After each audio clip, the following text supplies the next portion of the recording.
Hello friends, आज आपके साथ एलिजाबेथ की स्टोरी शेयर करने जा रही हूँ।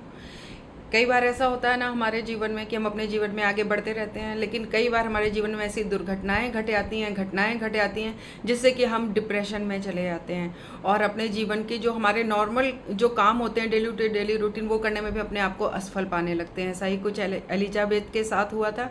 एलिजाबेथ अकाउंटेंट थी, सीए थी, 32 ईयर्स की थी। उन्होंने खुद की अकाउंटिंग फर्म खोली हुई थी मियामी में और वो काफ़ी सफल बिजनेस वूमन थी। और लेकिन उनके साथ प्रॉब्लम ये थी कि उनको डिप्रेशन की बहुत ज़्यादा प्रॉब्लम थी। उनको डिप्रेशन इतना ज़्यादा था कि उनको रात रात भर नींद नहीं आती थी, उनको एंजाइटी हो गई थी, चिंताएं लगी रहती थी तरह तरह की। बिजनेस के अलावा भी वो अपने काफ़ी परेशान रहती थी। बिजनेस के अलावा वो अपने जो उनके जो पर्सनल रिश्ते थे, अपने व्यक्तिगत रिश्तों में भी उनको परेशानियां थी। उनके साथ बुरा सबसे ज़्यादा तब हुआ जब उनकी माँ एलिजाबेथ की जो मतलब कहते हैं ना सोर्स ऑफ हैप्पीनेस और सोर्स ऑफ कॉन्फिडेंस, और कोई ऐसा व्यक्ति हमारे जीवन में होता है ना जो हमारे आत्मविश्वास का सबब होता है, हमारी खुशियों का एक सबब होता है, जो हमें ताकत देता है। तो एलिजाबेथ की जो माँ थी वो उनके लिए बिल्कुल उनके जीवन में इसी तरह की व्यक्ति थी। उनकी माँ की पैनक्रियाज के कैंसर से 8 महीने पहले डेथ हो गई थी, जिस उस मृत्यु ने अपनी माँ की एलिजाबेथ को एकदम तोड़ कर रख दिया था। एलिजाबेथ अपनी व्यावसायिक परेशानियों से, व्यक्तिगत परेशानियों से तो इतनी परेशान नहीं थी, लेकिन माँ की मृत्यु के बाद वो अपने आप को एकदम अकेला महसूस करने लगी थी, टूटा हुआ महसूस करने लगी थी। और जो अपनी क्योंकि उनकी माँ उनके साथ काफ़ी जुड़ी हुई थी और उनको उनकी हर प्रॉब्लम में उनके साथ एलिजाबेथ शेयर करती थी, और उनकी माँ उनकी हर प्रॉब्लम में उनको सपोर्ट करती थी, उनको समझाती थी या बताती थी और वो अपना दिल हल्का कर लेती थी। एलिजाबेथ उनकी माँ चली गई तब उन्हें पता चला कि उनकी माँ की उनकी ज़िंदगी में, वो पहले से जानती थी उनकी माँ इनके लिए बहुत इंपॉर्टेंट थी, मगर उनके जाने के बाद वो पूरी तरह डिप्रेशन में डूब गई। उनके टूटते हुए रिश्ते, उनकी पहले एक शादी हो चुकी थी और शादी उनकी 2 बच्चों के पिता से उन्होंने शादी की थी, लेकिन उसके साथ भी मतलब वो उनसे अटैच नहीं हो पाई थी। उनको लगा था कि वो एक समझदार व्यक्ति हैं, एक बिजनेसमैन हैं और वो उनके साथ उनका रिश्ता अच्छा चलेगा, लेकिन उनको उनमें वो प्रेमी और पति जैसा उनको कुछ मतलब वो रिश्ता उनके को मिला नहीं, तो दोनों ने ही म्यूचुअल अंडरस्टैंडिंग से सेपरेशन ले लिया। उसके बाद अपनी माँ की मृत्यु के बाद जब वो बहुत बुरी तरह टूट रही थी और तो फिर वो एक बैंकर, उनके लाइफ में एक बैंकर थे, उनकी लाइफ में आगमन हुआ और उनके फ्रेंड बने पहले। फिर उन्होंने उनके साथ, क्योंकि एलिजाबेथ बहुत खूबसूरत थी तो उनको रिश्ते तो बहुत आसानी से मिल जाते थे, लोग बहुत जल्दी उनकी तरफ अट्रैक्ट हो जाते थे। वो बेहद खूबसूरत, लंबी छरेरी, लंबे सुनहरे बाल थे उनके, नीली गहरी आंखें थी, तो बहुत जल्दी उनके तरफ अट्रैक्ट हो जाते थे, लेकिन वो रिश्ता निभ नहीं पाता था।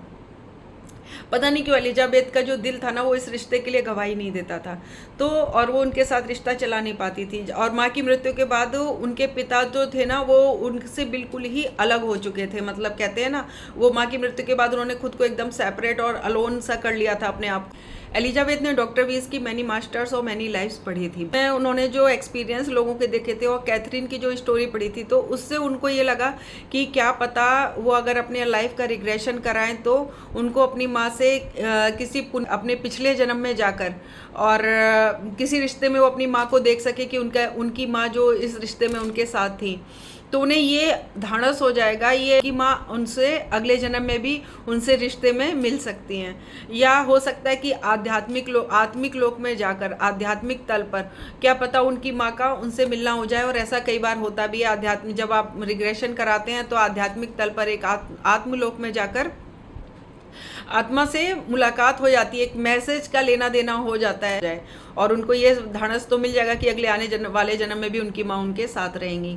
तो वो अपनी माँ के जाने का जो दुख था ना वो बर्दाश्त नहीं कर पा रही थी और इसकी वजह से वो डिप्रेशन में चली गई थी। टूटे हुए रिश्ते उनको और ज़्यादा बेचैन बना रहे थे, तो इन सब सवालों के जवाब खोजते हुए डॉक्टर वीज के पास आई थी। उन्होंने डॉक्टर वीज का अपॉइंटमेंट लिया था दिया। डॉक्टर वीज ने उनकी सारी प्रॉब्लम सुनी और वो खुद से ही इस चीज़ को वो कर रही थी और डॉक्टर वीज को भी लगा कि हाँ इनको शायद PLR की ज़रूरत है, तो डॉक्टर वीज ने उनका अपॉइंटमेंट फिक्स कर दिया। एलिजाबेथ बिना किसी मुश्किल के गहरी तंद्रा की अवस्था में पहुंच गई, गहरी सम्मोहन की अवस्था में पहुंच गई और कई सदियों पुराने आयरलैंड में उन्होंने खुद को देखा। और जैसे ही उन्होंने थोड़ा वो डीप आई सम्मोहन में, अचानक उनके मुंह से एकदम अचानक से निकला, कितनी खूबसूरत हूँ मैं, और गहरी नीली आंखें हैं मेरी, मक्खन मलाई जैसा मेरा रंग है, और कितनी आकर्षक लगती हूँ मैं। बहुत वो खुश हो गई खुद को देखकर। लेकिन मैं बनाव श्रृंगार ज़्यादा नहीं करती, उन्होंने कहा, ना ही मुझे गहने पहनना पसंद है, ना ही मैं अच्छे कपड़े पहनना चाहती हूँ। डॉक्टर वीज़ ने पूछा कि आप क्यों इतना सादा रहती हैं, क्यों नहीं अच्छे गहने कपड़े पहनती। एलिजाबेथ ने कहा कि मानो मैं, ऐसा लगता है जैसे मैं अपनी खूबसूरती को छिपा कर रखना चाहती हूँ। तो डॉक्टर वीज़ को बहुत आश्चर्य, उन्होंने कहा अपनी खूबसूरती को किससे छुपा कर रखना चाहती हैं। तो कुछ पल सोचा उन्होंने, एलिजाबेथ ने, और फिर उन्होंने कहा अपने पति से छुपा कर। तो डॉक्टर वीज़ ने कहा आप अपने पति से छुपा कर अपनी खूबसूरती को रखना चाहती हैं, मगर क्यों? उत्तर तलाशने के लिए वो कुछ पल मौन हो गई, फिर बोली क्योंकि मैं नहीं चाहती कि मैं उसे सुंदर लगूं और वो मेरे पास आए। एक नंबर का जाहिल है, जानवरों से भी बदतर, जमकर शराब पीता है और फिर बेदर्दी से मुझे पीटता है। निरा खुदगर्ज है वो आदमी, सिर्फ अपने वजह से मतलब रहता है। मेरी किस्मत फूटी थी जो ऐसे आदमी के पल्ले पड़ी। डॉक्टर वीज़ ने पूछा तो आपने उससे शादी की क्यों? मैंने नहीं की, मेरा बस चलता तो मैं उसकी ओर देखती तक नहीं। मेरे माँ बाप ने चुना था मेरे लिए, वो तो अब रहे नहीं, पर मेरे लिए तो जन्म भर की सजा हो गई। मैं उसे छोड़ भी नहीं सकती, दुनिया में और कोई नहीं है मेरा जिसके पास जा सकूं। एलिजाबेथ के स्वर में गुस्से के साथ साथ दुख का भी मिला जुला भाव था। बच्चे नहीं हैं आपके, या कोई और जो आप लोगों के साथ रहता हो? डॉक्टर वीज़ ने पूछा। नहीं। और डॉक्टर वीज़ ने गौर किया कि उसके बाद उनके सर में गुस्सा ना बिल्कुल भी नहीं रह गया, बल्कि वो काफ़ी दुखी हो गई थी। नहीं हो सकते बच्चे मेरे, क्योंकि एक बार मेरा गर्भ गिर चुका है, बहुत ज़्यादा ब्लीडिंग हुई थी और इन्फेक्शन भी था। जो डॉक्टर्स कहते हैं कि मैं अब कभी माँ नहीं बन पाऊंगी, इसलिए भी वो मुझसे नाराज़ रहता है। मुझे कहता है कि मेरी वजह से उसको वारिस नहीं मिल पा रहा, मैं उसको लड़के पैदा करके नहीं दे पा रही। क्या ये सब मेरी मर्जी से हो रहा है? क्या मैं चाहती हूँ बांझ रहना? और वो जो बहुत ज़्यादा, एलिजाबेथ फिर से विचलित नज़र आने लगी थी, परेशान नज़र आने लगी थी। उनके स्वर में बेबसी और वहाँसापन झलकने लगा। मुझे बुरी तरह मारता है, ऐसा बर्ताव तो कोई अपने कुत्ते के साथ भी नहीं करता। मैं उससे नफरत करती हूँ। उनकी आंखों से आंसू बह निकले और रोने के कारण उनका बोलना बंद हो गया। वो बुरी तरह रोने लगी। वो मारता है आपको? डॉक्टर वीज़ ने बात को आगे बढ़ाने के लिए कहा। हाँ। बीच कुछ पल चुप रहे और उन्होंने वेट किया कि वो शायद फिर बात करना शुरू करेंगी, पर वो हिचकिचा रही थी। तो उन्होंने जोर देकर पूछा, कहाँ मारता है? तो उन्होंने कहा, पीठ पर, बाहों पर, चेहरे पर, हर जगह मारता है। आप उसका हाथ रोक नहीं पाती? कभी कभी कोशिश करती हूँ, पहले तो मैं भी पलट कर मार देती थी, पर इससे वो और भड़क जाता था और बुरी तरह मारता था। शारीरिक शक्ति में मैं उसका मुकाबला नहीं कर सकती। ऊपर से वह जमकर शराब पी लेता है, तब तो बिल्कुल जानवर बन जाता है। जब मारते मारते थक जाता है तभी रुकता है, अगली बार तक के लिए। डॉक्टर वीज़ ने एलिजाबेथ से कहा कि ध्यान से देखिए, उसकी आंखों में देखिए और देखकर पहचानने की कोशिश कीजिए, क्या वो कोई ऐसा है जो आपके वर्तमान जीवन में, इस जीवन में रहा हो, कुछ समय पहले या अभी हो। तो डॉक्टर एलिजाबेथ चुप रही, लेकिन उनकी भौहें सिकुड़ और फैल रही थी, जो ये बता रही थी कि वो उसको पहचानने की कोशिश कर रही हैं। तो फिर उन्होंने काफ़ी देर के बाद कहा, हाँ मैंने उसे पहचान लिया, वो जॉर्ज ही है, वो जॉर्ज है। तो जॉर्ज जो था वो ही बैंकर था जो कुछ समय पहले एलिजाबेथ की लाइफ में आया था, 8-9 महीने पहले, जिसके साथ उनका सेपरेशन हो गया था क्योंकि उसने मार पिटाई उनके साथ, शराब पीकर उनसे। उसको रिस्पॉन्स एलिजाबेथ से उस टाइप का मिल नहीं रहा था जैसे कि उसको चाहिए था। कि वो जितना दीवानापन था उसके मन में एलिजाबेथ के लिए, जितना जुनून था, एलिजाबेथ उनकी तरफ से बिल्कुल ठंडी थी। बस वो एक रिश्ता पाना चाह रही थी। तो अपनी तरफ ये रोमांस और ये ना देख कर ना जॉर्ज बहुत ज़्यादा नाराज़ हो चुका था, जिसकी वजह से अब वो डिप्रेशन में आकर, या कहें कि नाराज़ होकर, वो एलिजाबेथ पर शराब पीकर हाथ उठाने लग गया था। तो जब ये मार पिटाई का सिलसिला शुरू हुआ तो एलिजाबेथ ने उससे अपना रिश्ता तोड़ दिया था। तो एलिजाबेथ ने अपने आप को, अपने उस शराबी पति को इस जन्म में जॉर्ज के रूप में पहचान लिया था। डॉक्टर वीज़ ने कहा, ठीक है, अब आगे बढ़िए और देखिए कि आपकी मार पिटाई का, अभी आपकी पिटाई बंद हुई कि नहीं हुई। आपका ये सिलसिला मार पिटाई का कब ख़त्म हुआ? आप उस घटना पर जाइए। एलिजाबेथ कुछ समय तक खामोश रहीं और उसके बाद अचानक उनके चेहरे पर राहत भरी मुस्कान तैर गई। और डॉक्टर वीज़ को बहुत तसल्ली हुई कि चलो इस जन्म में कुछ अच्छा भी है, क्योंकि वो मुस्कुरा रही थी। एलिजाबेथ ने खुश होते हुए बताया, मर गया वो, हे भगवान मैं कितनी खुश हूँ, आखिरकार छुटकारा मिला।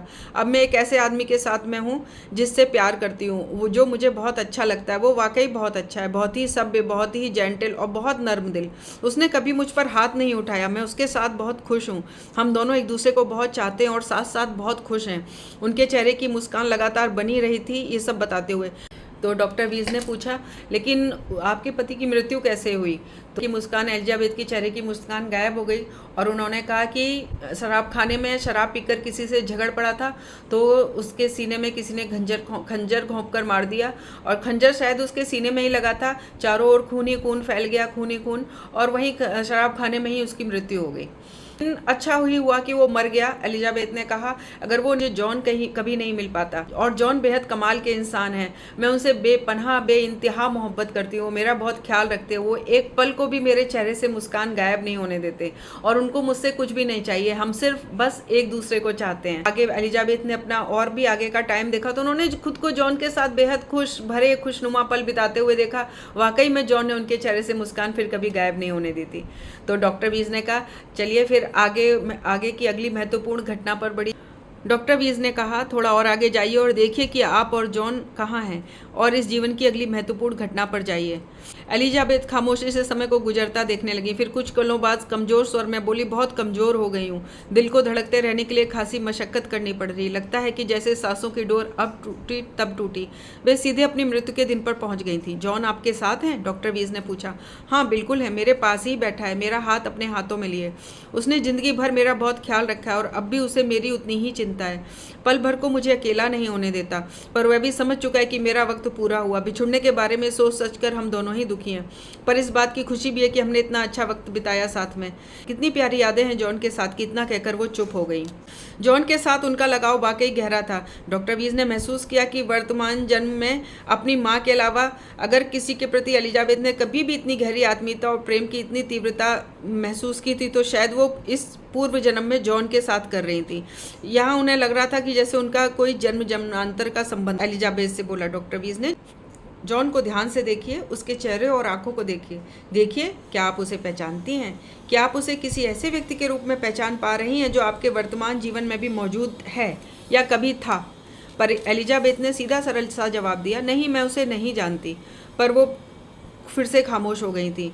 कुछ पल बाद वो बोली, मेरा दिल जवाब दे रहा है। उसने धड़कना लगभग बंद कर दिया। ऐसा लग रहा है जैसे मैं अपने शरीर से बाहर खींची जा रही हूँ, और अब ये शरीर छोड़ना चाहती हूँ। ठीक है, छोड़ दीजिए और मुझे बताइए कि क्या होता है। कुछ पलों के बाद एलिजाबेथ ने बताना शुरू कर दिया कि अब अपने शरीर से मैं बाहर आ गई हूँ, और मैं अपने शरीर के ऊपर तैर रही हूँ, छत के आसपास, कभी इस कोने में तो कभी उस कोने में। जॉन बिल्कुल जैसा का तैसा बैठा है। वो एकदम मेरा हाथ अपने हाथों में लिए वैसे ही बैठा हुआ है, एक अपनी जगह से हिला तक नहीं है। तो उन्होंने पूछा, तो जॉन अभी जॉन की प्रतिक्रिया क्या है? तो उन्होंने कहा, जॉन कुछ नहीं कह रहा है। एलिजाबेथ ने कहा, बस वो चुपचाप बैठा हुआ है, एकटक मुझे देख रहा है, जैसा का तैसा बैठा हुआ है। और कुछ देर तक वो जॉन वैसे ही वहाँ उनके साथ अकेला बैठा रहा। तो अभी तो एलिजाबेथ ने कहा, उसे कुछ समय तक इसी हालत में रहने दो, क्योंकि जॉन अभी सदमे की हालत में है। तो डॉक्टर वीज ने पूछा, क्यों, आप लोग एकदम अकेले हैं? आपके कोई बच्चा नहीं है? बोले, नहीं, हम दोनों एक दूसरे के लिए पर्याप्त थे। मेरे कोई बच्चा नहीं हुआ, लेकिन इससे जॉन को और मुझे कोई फ़र्क नहीं पड़ता था। हम सिर्फ एक दूसरे के लिए जीना चाहते थे, और मैंने जॉन के साथ बहुत खूबसूरत जीवन जिया। मुझे दुख हो रहा है कि अब मुझे जॉन को छोड़ना पड़ रहा है। तो ये कह ना उनके चेहरे पर हल्की सी उदासी आई, लेकिन कहते हुए भी उनके चेहरे पर बहुत ज़्यादा शांति थी, और उनके चेहरे पर हल्की हल्की मुस्कान भी थी। उन्होंने कहा, जॉन धीरे धीरे संभल जाएगा। एलिजाबेथ ने कहा कि मुझे चारों ओर प्रकाश दिखाई दे रहा है, और ये कितना सुंदर प्रकाश है, सब कुछ कितना खूबसूरत है, और ये धीरे धीरे मुझे अपनी ओर खींच रहा है। और कहते हुए धीरे धीरे एलिजाबेथ जो थी उस प्रकाश के अंदर समाती चली गई। मैं धीरे धीरे इस प्रकाश में समाती चली जा रही हूँ, और मुझे ऐसा महसूस हो रहा है कि ये प्रकाश गर्म भी है, लेकिन उतना ही कोमल और शांति देने वाला भी है। एकदम सुखद मुलायम सा अनुभव देता है ये प्रकाश, और मुझे ऐसा लग रहा है जैसे मेरे अंदर एक नई ऊर्जा का संचार हो रहा है, और मैं अपने आप को बिल्कुल तरोताज़ा महसूस कर रही हूँ। डॉक्टर वीज ने कहा, जाइए, बेझिझक उस प्रकाश की ओर जाइए। उस प्रकाश के साथ मैं एक खूबसूरत वादी से होकर गुजर रही हूँ, जहाँ चारों ओर फूल ही फूल खिले हैं। कई सारी बातें मेरी चेतना में कौंध रही हैं, कई सारी जानकारियाँ, ज्ञान की बातें, पर मैं जॉन को भूलना नहीं चाहती। मुझे हर हाल में जॉन को याद रखना है, लेकिन अगर मैंने इस ज्ञान को सुना और तो शायद जॉन मेरे ख्याल से निकल जाए। मैं ऐसा नहीं कर सकती। डॉक्टर वीज ने भरोसा दिलाया, आप जॉन को भी याद रखेंगी, चिंता मत थे। तो उन्होंने पूछा कैसी ज्ञान की बातें? तो एलिजाबेथ ने कहा ये सारी बातें धरती पर हमारे जीवन कालों तथा हमारी ऊर्जा के संबंध में है। मुझे बताया जा रहा है कि हम ईश्वरीय ऊर्जा के ही अंश हैं। साथ ही यह भी कि हम जो जन्म दर जन्म धरती पर आते हैं उसका मकसद अपनी ऊर्जाओं को पूर्णतः निर्दोष बनाना होता है, अपनी सर्वोच्च संभावनाओं तक पहुंचना होता है, उच्चतर आयामों में प्रवेश की योग्यता पाना होता है। वे मुझे प्रेम और ऊर्जाओं के विषय में बता रहे हैं कि प्रेम की ऊर्जा ईश्वरीय ऊर्जा के बराबर है। इनको समझ लिया, वो समस्त ऊर्जाओं की कार्य प्रणाली को समझ जाएगा और पूरे ब्रह्मांड की संरचना को समझ लेगा। मगर मैं इन सब बातों के चक्कर में पड़कर जॉन को नहीं भूलना चाहती। अगर आप भूल गई तो मैं आपको याद दिला दूंगा। फिर ठीक है, एलिजाबेथ ने कहा। जब एलिजाबेथ को फिर जब उनका ये रिग्रेशन कंप्लीट हो गया था तो डॉक्टर वीज ने एलिजाबेथ को हिप्नोटिक स्टेट से बाहर ले आए। लेकिन हिप्नोटिक स्टेट से बाहर आते ही अपनी सम्मोहक तंद्रा से जागते ही जो थी एलिजाबेथ, उन्होंने रोना शुरू कर दिया। वो तेजी से रोने लग गई। तो डॉक्टर वीज हैरान रह गए, आश्चर्यचकित। उन्होंने कहा आपने रोना क्यों शुरू कर दिया? एलिजाबेथ ने कहा कि मैं जॉन से बेइंतहा मोहब्बत करती थी और जॉन भी मुझसे बहुत मोहब्बत करते थे। उस जीवन को देखकर मुझे जॉन को खोने का दुख हो रहा है। क्या अब मुझे आज तक जॉन जैसा कोई नहीं मिला, कोई ऐसा नहीं मिला जिसने मुझे जॉन की तरह इतनी शिद्दत से मोहब्बत की हो, और जॉन के लिए मोहब्बत के बिना तो मेरा जीवन अधूरा है। तो डॉक्टर वीज ने कहा कि क्या पता, हो सकता है कि आपको इस जन्म में कोई मिले अभी। तो एलिजाबेथ ने कहा नहीं, जितनी शिद्दत से जॉन ने मुझे चाहा था और जितनी बेइंतहा मोहब्बत मैंने जॉन से की थी वैसा तो कोई अभी तक मिला ही नहीं। मैं पूरे 32 वर्ष की हो चुकी हूँ और अब मैं कितना इंतज़ार करूँगी, और मुझे नहीं लगता कि कोई और मुझे मिलेगा। और लेकिन अगर जॉन मुझे नहीं मिला तो मुझे उसके प्यार के बिना अपना ये जीवन अधूरा लगेगा। ऐसा अधूरा जीवन जी के मैं कैसे खुश रह पाऊंगी? शायद जैसे उनको लग रहा था जॉन ही वो इंसान था जिसको पिछले जन्म में पाकर वो इतनी खुश हुई थी और जिसको शायद वो अभी तक ढूंढती आ रही थी, मगर उन्हें जॉन अभी तक मिला नहीं था। और अब तो उनको ऐसा लगता था जॉन उन्हें कभी मिलेगा भी नहीं। तो डॉक्टर वीज ने उनको तसल्ली देते हुए कहा कि नहीं, अगर नियति में आप लोगों का मिलना लिखा है तो जॉन आपको जरूर मिलेगा। जब इतने कहा आप मुझे तसल्ली देने के लिए ऐसा कह रहे हैं ना? तो डॉक्टर वीज ने कहा नहीं, मैं तसल्ली देने के लिए ऐसा नहीं कह रहा। अगर सच्चा प्यार हर हालत में मिलता ही, अगर नियतियों को मंजूर होगा तो नियति ऐसा कुछ प्लान जरूर करेगी कि आप दोनों आपस में मिलें। और थ्रू टाइम्स इनटू हीलिंग्स में एरियल और एंथोनी का किस्सा डॉक्टर जॉन ने देखा ही था, बताया था। पेड्रो और एलिजाबेथ की लव स्टोरी कैसे स्टार्ट होती है, वो एक दूसरे से कैसे मिलते हैं, लेकिन वो याद रखिए मियामी में नहीं मिले थे, वो कहीं और मिले थे। लेकिन ये हम जानेंगे जब हम पेड्रो और एलिजाबेथ की स्टोरी जब मैं एक साथ लेके आऊँगी तो आप ये जानेंगे। बहुत इंटरेस्टिंग सी स्टोरी है। तो प्रेम की ऊर्जा सच्ची ऊर्जा है जो ईश्वरीय ऊर्जा के करीब है, और प्रेम अगर किसी से हम सच्चा करते हो हम हालत में उनसे मिलते ही हैं, चाहे वो हमारे किसी भी रूप में हो, हमारे किसी भी रिश्ते में हो।